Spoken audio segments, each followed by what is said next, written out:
guys, welcome to my YouTube channel all about Canada. In this video we will see how we cover other activities section, a long form that we have in the OINP application. Um, so there is this question that is asked: do you have any other activities excluding education and paid work history in the last 10 years or since the age of 18?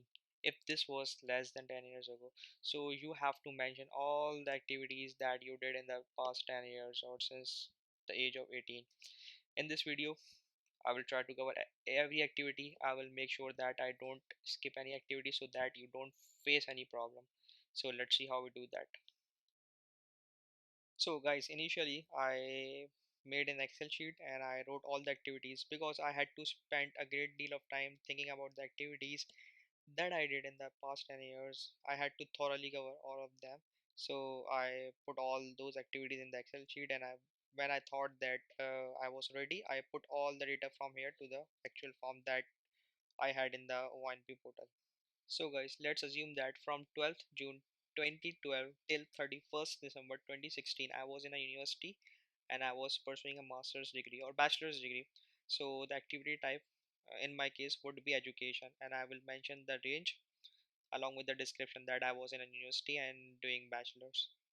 This was an ongoing activity, and under this activity I had a sub activity that was an internship from 1st July 2014 till 5th September 2015. When I was in university, I was doing an internship as well. It was more of a training program and it was unpaid or paid depending on your condition.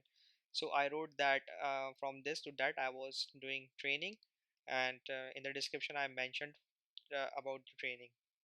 Now, let's assume that from 1st January 2017 till 5th May 2017, uh, I got graduated. I was graduated, but I was unemployed. I didn't have job.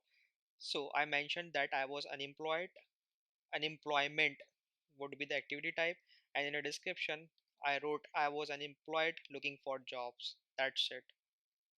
So guys, the important thing is that you don't have to include work experience against which you are claiming points. Let's say you worked for two companies in the past and you are claiming points for those companies. You don't have to enlist those two companies here.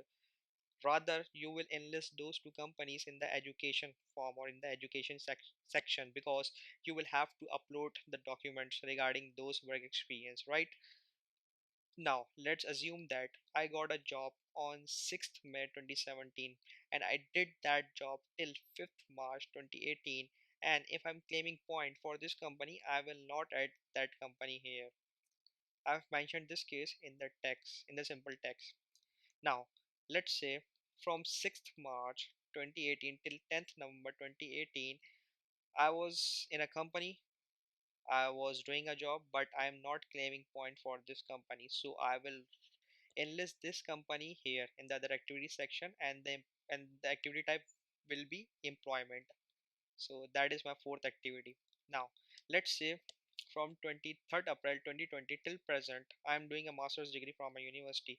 So that is an ongoing activity and the activity type would be education. I will mention the date, I will write in the description and the activity type. See guys how easy it was. Nevertheless, if you have any confusion you can always comment and I will certainly reply. If you like the video, please do hit the like button, subscribe the channel and share the video with others, and I will see you with another exciting topic in the next video. Thanks.